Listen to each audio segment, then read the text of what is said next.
رات کے کھانے کے ٹیبل پر وہ چاروں موجود تھے۔ لگتا ہے میری بیٹی کو کوکنگ کا شوق چڑھا ہے، بہروز نے قیمہ پلیٹ میں نکالتے ہوئے کہا تو رنم مسکرا دی۔ رنم پیپر کب ہو رہے ہیں ختم تمہارے؟ صبان نے کھانا نکالتے ہوئے اس سے پوچھا۔ جی بھیا، اسی فرائیڈے کو لاسٹ پیپر ہے، رنم نے اپنی پلیٹ میں چاول نکالتے ہوئے صبان کو جواب دیا۔ دیکھ لے بابا، اب پیپرز ختم ہو جائیں گے اور رنم اب کھانا بنانا بھی سیکھ گئی ہے۔ مجھے لگ رہا ہے اب کچھ سوچنا پڑے گا ہمیں اس کے لیے۔ صبان نے شرارت سے رنم کو دیکھ کر بہروز کو مخاطب کیا۔ بہروز مسکرانے لگا۔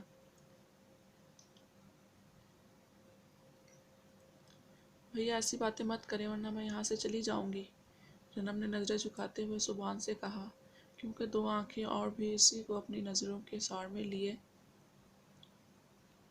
ہوئے تھی۔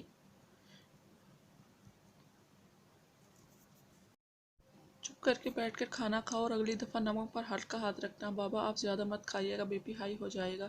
صبان نے بہروز کو منع کیا کیونکہ نمک اچھا خاصا تیز ہو گیا تھا، مگر رنم فیل نہ کرے صبان نے اس کے ہاتھ کا بنا ہوا قیمہ تھوڑا سا نکالا، جبکہ کاشان نے کسی دوسری چیز کو ہاتھ نہیں لگایا تھا، صرف رنم کے ہاتھ کا بنا ہوا قیمہ کھایا تھا۔ کھانے کے بعد کاشان بہروز سے اپنی جاب کے متعلق باتیں کر رہا تھا۔ صبان بھی صوفے پر بیٹھا ہوا تھا جب رنم ان تینوں کے لیے چائے بنا کر لائی اور سرو کی۔ بابا میرے پیپرز ختم ہو جائیں گے تو پھر میں آنے کے گھر جاؤں گی ایک ہفتے کے لیے، رنم نے بہروز کو مخاطب کیا۔ ٹھیک ہے میرا بیٹا، چلی جانا۔ بہروز کی اجازت پر رنم کے چہرے پر مسکراہٹ آ گئی، مگر کاشان کے چہرے کے تاثرات بدل گئے۔ تھینک یو، رنم ٹرے رکھنے کچن میں چلی گئی۔ چینی کم ہے شاید، کاشان بولتا ہوا کچن میں چلا گیا۔ کاشان کچن میں گیا تو صبان بہروز سے باتیں کرنے لگا۔ رنم ٹرے رکھ کر جانے کے لیے مڑی تو کاشان کچن میں داخل ہوا۔ آپ کچھ چاہیے تھا کیا؟ رنم نے کاشان کو دیکھ کر مخاطب کیا اور چائے کا کپ تھامے چلتا ہوا اس کے قریب آیا۔ آنٹی کل پرسوں واپس آ جائیں گی تو پھر تمہیں جانے کی کیا ضرورت ہے؟ رنم کی بات کو اگنور کرتے ہوئے وہ اس سے بولا۔ مما کے آنے سے کیا ہوتا ہے، آنے کے پاس سے ہر سال رکنے کے لیے جاتی ہوں، وہ ہر سال ویٹ کرتی ہے میرا، رنم نے مسکرا کر کاشان کو بتایا۔ لیکن اب تم نہیں جاؤ گی۔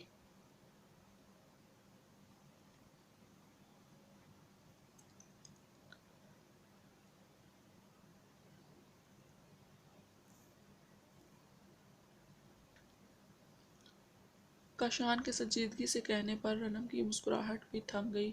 مگر کاشان، ایک ہی تو میری خالہ ہیں اور میں تو ہر سال ہی ابھی رنم کی بات مکمل نہیں ہوئی تھی کہ کاشان کے ہاتھ سے چائے کا کپ چھوٹا۔ آہ، گرم گرم چائے کے گرنے سے رنم بری طرح چیخی۔ اس نے پتلے سے اسٹیپ والی سلیپر پہنی ہوئی تھی، اس لیے اس کے پاؤں زیادہ متاثر ہوئے تھے۔ کیا ہوا؟ صبان اور بہروز رنم کی آواز سن کر کچن میں آ گئے۔ غلطی سے میرے ہاتھ سے کپ چھوٹ گیا اور رنم کے پاؤں پر چائے گر گئی، کاشان ان دونوں کو دیکھ کر جواب دیا، جبکہ جلن کی وجہ سے رنم نے رونا شروع کر دیا تھا۔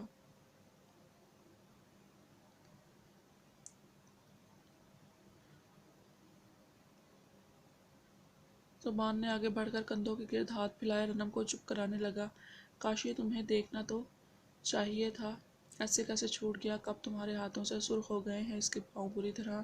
صبان کاشان پر برہم ہوتا ہوا بولا، وہ ابھی بھی رنم کو بچوں کی طرح چپ کرا رہا تھا۔ چلو، اس نے کون سا جان بوجھ کر گرایا ہے، غلطی سے گرا ہے کب؟ یہاں آؤ رنم بابا کے پاس۔ بہروز نے کاشان کو چپ دیکھ کر رنم کے آنسو صاف کیے، مگر رنم بہروز کے گلے لگ کر پھر سے رونے لگی۔ آئی ایم سوری، کاشان نے بہروز کو دیکھتے ہوئے کہا۔ کوئی بات نہیں، میری بیٹی بہت بہادر ہے، بہروز رنم کو بہلاتے ہوئے کہنے لگا۔ چلو شاباش، اپنے روم میں جاؤ۔ صبان تم پرانی البم کو پوچھ رہے تھے، وہ یسریٰ نے اسٹڈی روم میں رکھی ہے۔ بہروز رنم کو روم میں جانے کا کہہ کر صبان کی بات کا جواب دینے لگا، جس پر صبان اس بات میں سر ہلا کر اسٹڈی روم میں چلا گیا تاکہ اپنی کنفیوژن دور کر سکے۔ کاشان اپنے روم میں ٹہلنے لگا۔ 15-20 منٹ گزرنے کے بعد وہ سیڑھیاں چڑھتا ہوا رنم کے روم میں پہنچا اور دروازہ ہلکے سے ناک کیا۔ رنم کی آواز پر دروازہ کھول کر بیڈ روم میں داخل ہوا اور دروازہ بند کیا، جو کہ اپنے بیڈ پر سونے کی غرض سے لیٹی تھی۔ کاشان کو دیکھ کر اٹھ بیٹھی۔ کاشان چلتا ہوا بیڈ پر اس کے پاس آیا اور بیٹھ گیا۔ اس کے بیٹھنے پر رنم نے اپنے پاؤں مزید سمیٹے، مگر کاشان نے اس کا پاؤں پکڑ کر اپنی گود میں رکھا اور پاکٹ سے آئنمنٹ نکال کر اس کے پاؤں پر لگانے لگا۔ یہی عمل اس نے دوسرے پاؤں پر بھی دہرایا۔ رنم اس کو دیکھنے لگی، مگر معلوم نہیں کیوں مگر اسے لگا جیسے کاشان نے کب غلطی سے نہیں بلکہ جان بوجھ کر تم دیکھنے میں ہی نہیں واقعی نازک سے ڈول ہو۔ چائے اتنی بھی گرم نہیں تھی جو جلن برداشت نہ ہو، مگر پھر بھی سوری، کاشان رنم کو دیکھ کر کہنے لگا۔ اتنی گرم نہیں تھی، کیا مطلب آپ نے جان بوجھ کر میرے پاؤں پہ گرائی ہے؟ رنم نے حیرت سے اسے دیکھ کر پوچھا۔ یعنی وہ سوچ رہی تھی، وہ بالکل ٹھیک سوچ رہی تھی، تمہیں ایسا لگتا ہے میں جان بوجھ کر تم پر چائے گراؤں گا؟ کاشان مزید اس کے قریب سرک کر پوچھنے لگا۔ نہیں، میرا وہ کہنے کا مطلب نہیں تھا۔ کاشان کو سنجیدگی سے اپنے اوپر نظر جمائے اور قریب بیٹھے دیکھ کر وہ بدک کر بیک گراؤنڈ سے ٹیک لگاتی ہوئی جلدی سے بولی۔ مجھے نہیں معلوم تھا کوئی لڑکی خوبصورت ہونے کے ساتھ اتنی معصوم بھی ہو سکتی ہے۔ میں نے اپنے لیے ایسی ہی لڑکی کی چاہ کی تھی۔ کسی بھی چیز کی عادت ہو جانا کوئی اچھی علامت نہیں ہے، اور میں تمہارا ایڈکٹ ہوتا جا رہا ہوں۔ تم مجھے بتاؤ، ایک ہفتے تم میری آنکھوں سے اوجھل رہو گی تو میرا کیا ہوگا؟ اس وجہ سے تمہیں جانے کے لیے منع کر رہا تھا، تمہیں آنے کے گھر جانا ہے۔